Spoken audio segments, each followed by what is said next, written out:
Welcome everyone to another video. As you can see, I'm here in the garage. So today's format is going to be a little bit different in that this is going to be a video kind of covering this garage renovation that I recently did. If you spend a lot of time in the garage, if it's a dark, dingy place, you may want to freshen it up a little bit. So I teamed up with Lowe's, who sponsored this project and helped me out with some of the products that I used to renovate my garage, but really starting from the ground up. Brand new coat of paint, new garage door opener, and an epoxy floor. So I want to take you through the process of how I renovated this garage and take you through some steps and doing this all as a DIY project over the course of a couple of days, kind of spread out over about a week and a half of how I accomplished this garage space. And I'm really happy with the way it turned out. So let's talk about where we started and how we got here. So let's jump right in. What you're seeing behind me is essentially, this is the finished product of the entire renovation out here in the garage area. This area was disgusting. This house was built in the 90s and the garage floor was gross. The walls are gross. There were holes everywhere from shelves being hung in here over time. There was dirt, all kinds of nasty stuff on the walls, a lot of cobwebs. And then, of course, the garage door opener that we had in here was the original opener from the 90s. It still worked, however, lacking a lot of technology by today's standards. Although it still worked, we were just ready to move on. So really what I started with in here was just patching up some of the areas on the wall just to get a nice fresh surface to start with. So some drywall mud and some spackling in here, and then a coat of just some fresh white paint by Sherwin-Williams. Every painter I've ever known loves Sherwin-Williams products, so why not? I got a 5-gallon bucket of some Sherwin-Williams paint that I picked up from Lowe's, and I painted everything in here, even the ceiling, a nice coat of white. All right, and here's that new Chamberlain garage door opener that I was mentioning before. I did install some brighter lights in here, which, man, I love these. They are super bright. But this garage door opener with the MyQ Wi-Fi technology in it, you can hook this thing up to the Bluetooth on your phone. This thing was really easy to install, much easier than I had originally anticipated. So with this garage door opener, the process is actually relatively simple. So once you get your old unit down and you're putting the new one up, you can reuse a lot of the hardware that's already there. So the Chamberlain kit came with everything that you need.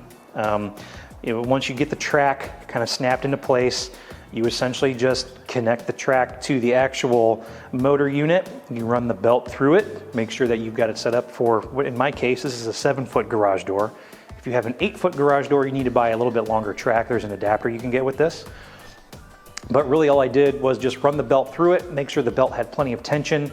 There is a spring on the garage door opener that you make sure that you need to get that in place first so that you have the correct tension on the belt. Once you have it there, really all the steps are is just hooking it up to the mounting hardware that's already in your garage and testing it out. I even went a little bit further.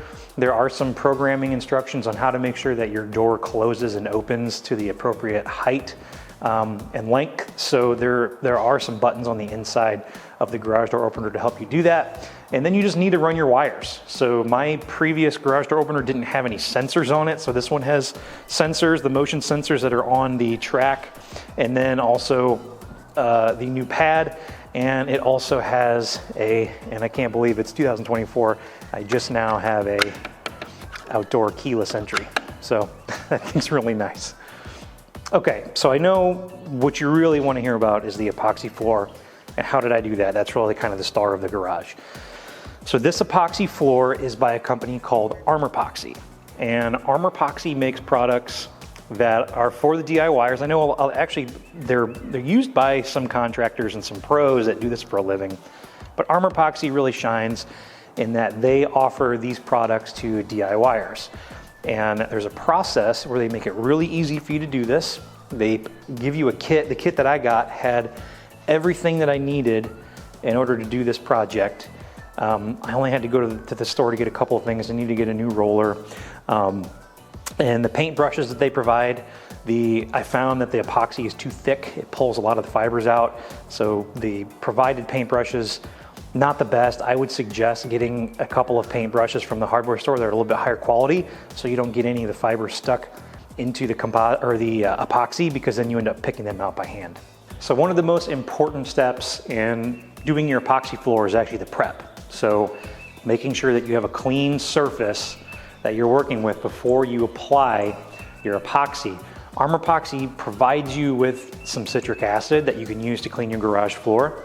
I think citric acid is probably fine if you're using this on a brand new slab. Say you got a new home and you want to do the epoxy floor on a new house before you move everything in here. The citric acid is probably fine. I had gotten some feedback from some contractors and some painters that recommended using hydrochloric acid or muriatic acid for this process, or even grinding as a step above that. I know grinding is the preferred method, but in this case, I didn't want to rent a grinder and have a whole bunch of dust in the air and make a huge mess. So I actually just went and got a bottle of muriatic acid. This will cost you about $10 for a gallon. And the muriatic acid really goes on. And as you can see from some of these clips, that once you put it on the raw concrete, it will fizz and turn yellow. And that's how you know that it's essentially doing its job. So the acid is gonna clean the concrete really well, but it's also going to rough up the surface and will feel a lot like sandpaper whenever it's dry. That's exactly the type of finish that you want so that the epoxy will bond to the concrete. If you do not do any of the prep and you put the epoxy on top of a dirty slab of concrete, it's not going to stick and it will peel up, and all your effort will be wasted because the epoxy itself is essentially going to fail. So at a minimum, I would at least do the muriatic acid and make sure that you wear some chemical resistant boots when you're doing this and some gloves, because you don't want to get any of that stuff on your hands. It's really nasty. But I was really surprised whenever we did the muriatic acid at just how clean this concrete slab was afterwards. It looked like a brand new slab of concrete, and as I mentioned, the way it felt like 40 grit sandpaper, which is exactly what I was going for. Okay, so now that we have a clean slab and we're ready to put the epoxy down, really step 2 in the process is to prepare the epoxy and mix it up with the 100% solids liquid in order to go ahead and apply that to the surface of the garage floor. So the kit that you get comes, as I mentioned, with everything that you need, including the epoxy pigment, whatever color you choose. We went with decorative gray as the color that we did. So it's a gray base with some gray flake with contrasting colors. So you're gonna mix your pigment in at a 2-to-1 mixing ratio. So 2 parts pigment, 1 part 100% solids mix. And you're just gonna mix that up with the provided paddle mixer that comes with the kit. I just used a drill to mix this up. 2 or 3 minutes is plenty. When you don't see any streaks inside of the bucket anymore, you know that you're ready to go and apply your epoxy to the floor. And we did this in a couple of ways. Of course, going around the border, use a brush and a smaller roller to roll along the perimeter. I have kind of a thick border around my garage, but once you kind of get into the big surface area, it's less time consuming to just, and what I did was just dump the epoxy in puddles on the garage floor and then go ahead and brush that on with the roller, and in no time you've got all of the epoxy spread out. Of course, if you're gonna be doing this, make sure you mask off some of the areas where you don't want to get epoxy on. I masked around my steps, and then I also did a masking job at the edge of the driveway. It's really not recommended to put the epoxy past the garage door opening. Some people don't like the aesthetic of having the epoxy on the outside of the house when the garage door is closed. I just went ahead and did a mask line because I really don't prefer that either. Okay, now as you're rolling the epoxy out, you can either really do the entire garage floor all at once and then throw out the flakes, or the flecks as some people call them. Really, it depends on the temperatures you're working with. If it's hot out, your drying time is going to be significantly sped up. So it'd be good to have somebody else with you to help throw flakes sort of as you apply your epoxy on the floor, or you can do it all at once after you've got it all down. We decided to do half the garage, get a bunch of the flakes out, and then do the other half, and then use the remainder of the flakes. We had plenty of time to do this, so we probably could have just done the entire garage by itself, but make sure that you wear the spiked shoes that come in the kit if you're going to do this, because you don't want to leave footprints all over the epoxy. The spiked shoes do a great job of making it look like nobody was ever walking on this. But once you get all your flakes out, essentially that is the end of step 2. And then you're going to want to go into the final step, is going to be applying your top coat. So I waited until the next day to come out and apply the top coat, and the top coat comes with a anti-slip aggregate that you want to stir into it. And the top coat's going to really make this garage floor have a nice kind of glossy sheen to it, but also help protect it and keep it really sturdy. while you're driving in here. Maybe you're moving heavy equipment around. The top coat's going to help protect the epoxy finish. So once you get the aggregate stirred in there, it's going to help really when the floor is wet, it's going to keep it from being slick. And that's always kind of been my gripe with garage floors, is that when they're wet, they tend to be slick. And if you have kids that like to run and they slip on the floor, you know, that can be a big problem. So this non-slip aggregate, I think, is a nice value add in this kit that you get. And really, you just paint it on. This is the easiest process of the entire thing. It was kind of relaxing, honestly, to me, to paint this on, because it goes on so easy. But once you've got your top coat put on, essentially you need to wait until the next day to do any sort of walking on the surface, any foot traffic, moving any of the items back into the garage, because you don't want to ruin that top coat once you've got it down. And that really is essentially the entire process from start to finish. So we're very happy with the way this turned out. The floor looks amazing in here. I'm really happy with the wall color, how clean and fresh it is in here. And I even added a couple more pieces to this just to kind of cap it off and really finish the garage the way that we wanted to. So we added a couple of things that I think are worth mentioning. And these are metal shelves. These are steel shelves made by Flexi mounts. And these shelves are really strong. Each shelf can hold 440 pounds. The kit, you get a two-piece kit here, and they're each 48 inches wide. So they are 2 feet deep and 4 foot wide. I connected mine together. You can stack them if you want to. I made mine parallel, and I've got a 96-inch shelf, and I've just got some things on here as we're moving stuff back into the garage. But these are really high-quality shelves, super nice. As you can see on top, they've got this mesh up here, so it doesn't hold dirt. All the dirt just kind of falls through and onto the floor, which is what you want. I hate it when I have shelves that get real dirty. So these are super nice.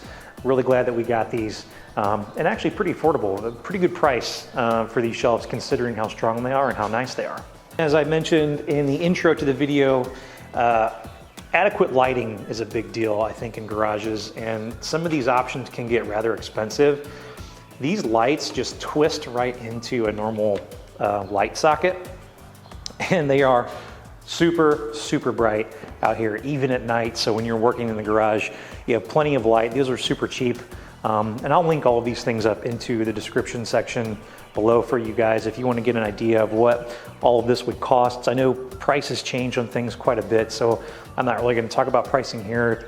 A couple of years down the road, if someone's watching this video, they're going to know what costs are, and so I'll just link those up because those are always subject to change. Finally, one thing, I wasn't going to put this in the video, but I've been filming in front of this tool bench now for a while, and some of you have sent me messages asking about this pegboard behind me. This is actually by a company called Wall Control, and they make metal pegboard systems with organizers. And this is really what kind of started this whole rabbit hole of refinishing the garage, as we did the wall control system and added these workbenches, or these lockers, on each side for a nice tool bench.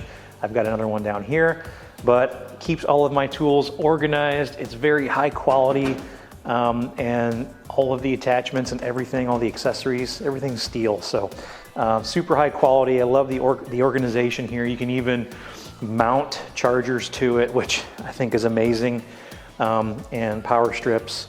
I got some music in here, so I just thought this was worth mentioning. I wasn't going to throw this in, but I decided to talk about it last minute.